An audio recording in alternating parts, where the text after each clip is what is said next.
I want to address the shift. There's a different feel to my work now. It's not the same. I've gotten a couple eyes on me over the years, and people are still decoding what I've said back in the days. I had so much meaning with the feeling of angst. For example, I used to think having a friend was a luxury. Now I treat people with the same respect they've given me. Now my circle is smaller and I can't fit in bad energy. I used to stick my nose in other people's business to expand my circle tremendously. I was trying to build a buzz, but the high comes down eventually. Just to get blurred lines between self-worth and addiction, plus some publicity. A crutch and cane for my dignity until it rotted in atrophy like a brick soaking for centuries. Just to be a puppet, imitating what I didn't want to be. But if someone had their nose around my business, I would be quiet as a rock, making sure all my dirt was hidden. I might need to get some baby powder. I want to address my environment. I'm not around as much druggy hipsters anymore, am I? My music too weird for people down here, but up there, it was just fine. See, there's a procedure to every audience. You gotta listen to how they think. Make them feel like you're expanding their mental state to be on top of their socialist. Make them react or get them interested. Don't offend, but challenge them and leave your identity in that burning bush is shrouded in. Don't be too blunt. Always wrap your way around conflict. Leave the ashes of who you once was in the garbage. Chill. You don't want the audience getting fired up, so start blowing smoke until they think you're a friendly one. See, this is the root of gaining the people. You do this and you can befriend anyone. This is the steps, a guide, an algorithm. I might need to get my baby formula. I want to address my past addiction to others lifting me up. I never gave myself a chance, hoping someone will give me a shot so I could be who I wanted to become.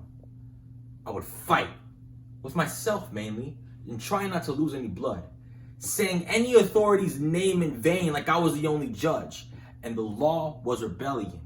Any order was unjust. I was walking on a bed of needles, trying to balance the fight between meaning and reason, chasing the dragon for the fame, trying not to get burned or eaten.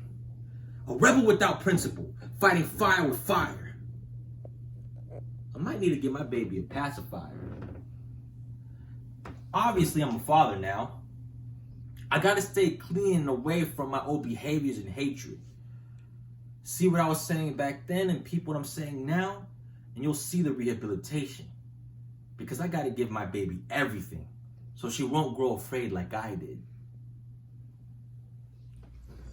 Born in 1999, the Aries Buddha was found meditating beside a tree which he believed would enlighten his spirit. In the process of his reincarnation, demonic masters sent henchmen to stay inside of him during his mission of finding peace, so he could stay blind and be left to die because of society's sickness, which is given through the media. Trendsetters send the pestilence easily, but he was born cured from the toxicity. Fitting into his mother's arms perfectly since birth, he's seen his master on this earth, wondering why she was struggling. He wondered why others, including the ones he loved, were suffering. He analyzed the classroom, street alleys, and he had to sit down and think. He was young. Battling catastrophes, he had to think about the catalyst into his ignorance that led to the final analysis that anything black was hostile, since black is a symbol for callousness. He told his master this. He said, "Mom, I think white is better than the blacker skin." His mom, being black, said words like slaves, masters, lashes, coming fast, not to hit him in the back, but still smack them in the face. She said, "Black is beautiful, and my blood I gave to you. So don't say something that stupid and go back in your room." The henchmen were then sent in to give him a message. They turned the TV on so he can watch and listen.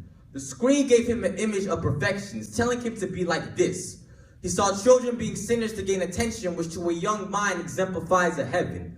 And just like his predecessors, The Aries Buddha had to search for an essence with a question. He became connected with his forever present effort to change the human perception of life. But he grew tired years later and threw away his intelligence. He was ready to fail. The weight of his angst prevailed, which caused him to go astray from his angels, letting his demons replace them, leaving the henchmen elated.